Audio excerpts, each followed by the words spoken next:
आज यह वीडियो खासतौर से उन लोगों के लिए बना रहा हूं जो ओझा सोखा तांत्रिक बनना चाहते हैं।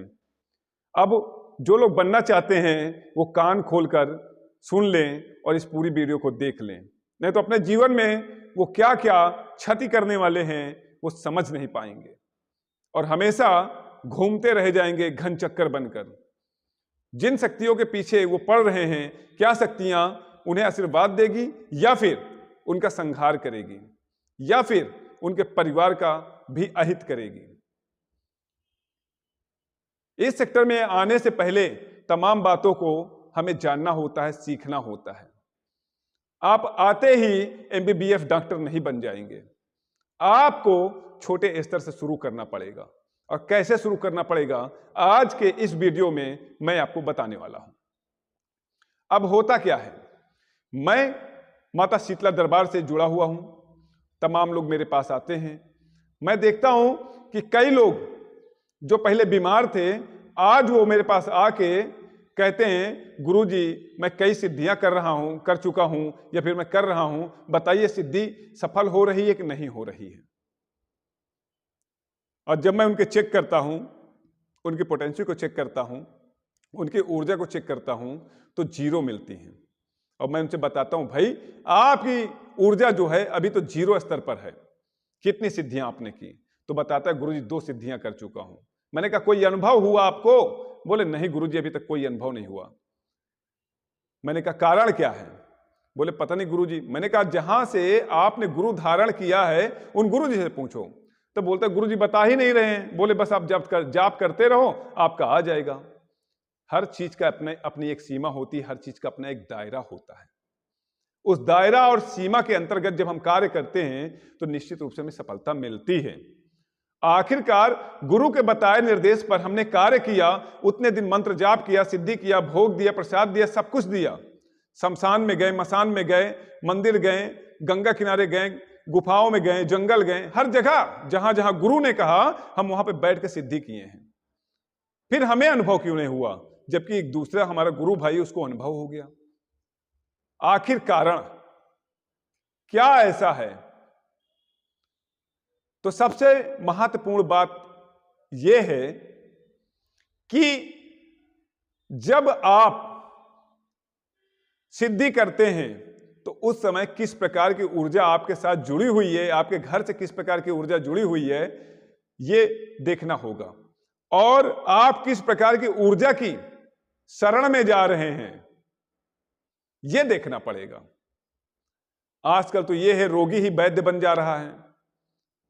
1 साल 1.5 साल से वो परेशान हैं और ओझा वैद्य गुनिया तांत्रिक सोखा इन सबके पास वो दौड़ दौड़ के थक गया है और एक जगह से उसको रिस्पांस मिल गया, बढ़िया रिस्पांस मिल गया, पूरा भी ठीक नहीं हुआ, बढ़िया रिस्पांस मिल गया, तो वो इतना मझ जाता है कि वहां पर नींबू उठाते हैं, वहां पे लौंग उठाते हैं, वहां पे कपूर जलाते हैं, वहां पे श्रृंगार देते हैं, वहां पे चुंदरी देते हैं, वहां पर पानी डालते हैं, यहाँ पर धार देते हैं।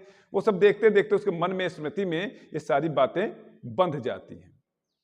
और थोड़ा सा वो ठीक होता है तो अपने जो आसपास लोग बीमार होते हैं, रिश्तेदार नातेदार बीमार होते हैं, तो उनको एडवाइस देना वो शुरू कर देता है कि भैया ऐसा है कि ये चीज आप कर लो, आप ठीक हो जाओगे।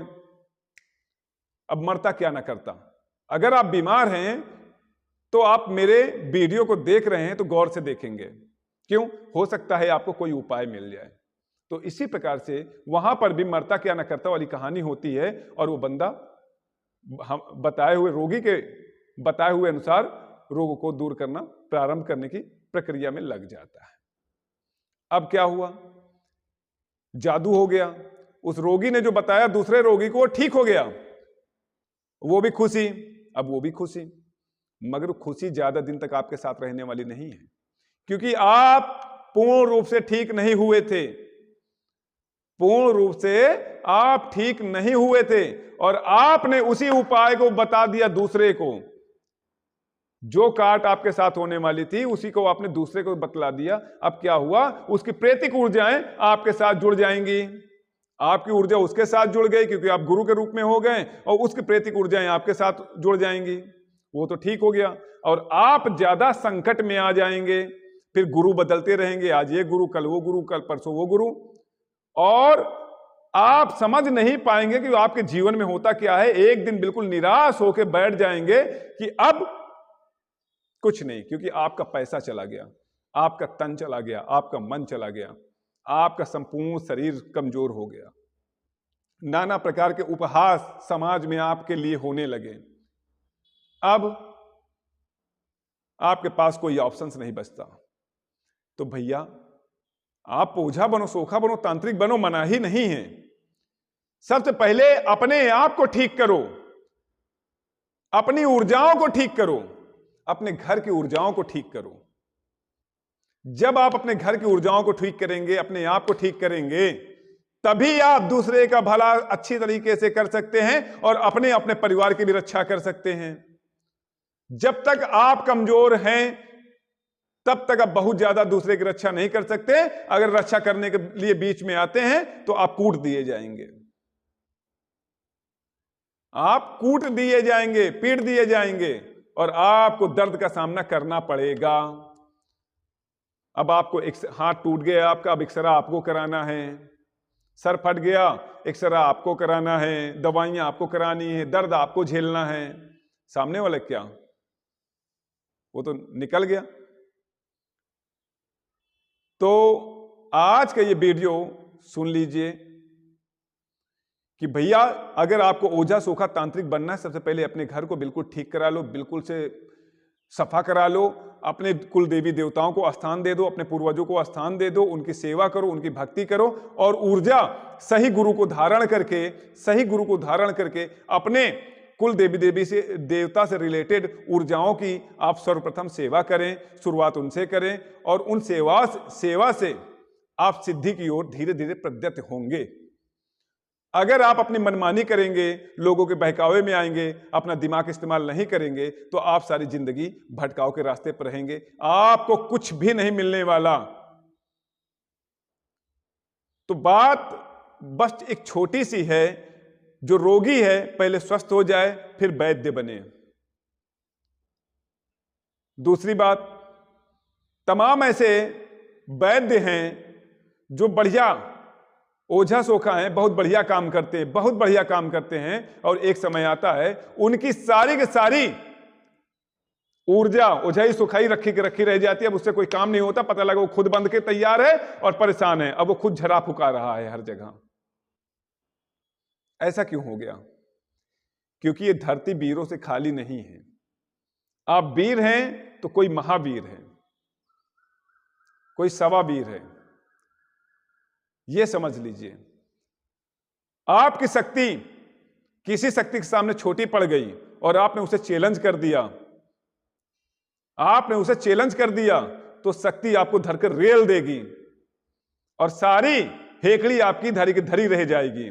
आपके देवी देवताओं को एक किनारे कर देंगे, आपकी घर की चीजों को इतर बितर कर देंगे, आपके घर में प्रेत का वास करा देंगे और नाना प्रकार की मुसीबतों में आपको डाल देंगे, और आप धीरे धीरे करके कंगाली की हालत में धीरे धीरे करके जाते रहेंगे।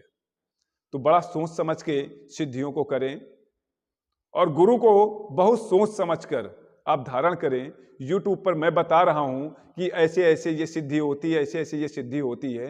आप एक बार दो बार आके परखें, अगल बगल में लोगों से जानने की कोशिश करें, या फिर जहां आप जाते हैं वहां पर जाने की कोशिश करें। अगर वहां का कोई व्यक्ति मिल गया जिसने सिद्धि की है, या कोई अन्य व्यक्ति मिल गया जो उनके सानिध्य में है, तो उससे पूछताछ करें। गुरु बहुत ही महत्वपूर्ण चीज है आपके जीवन में, तो उसको सोच समझ कर इख्तियार करें, सोच समझ के धारण करें। जब आप ये सब करते हैं तभी आप सही मार्ग में चल पाएंगे, सही दिशा में चल पाएंगे। चलिए हम लोग मिलते हैं एक नए अच्छे से वीडियो में, तब तक लिए जय मां शीतला।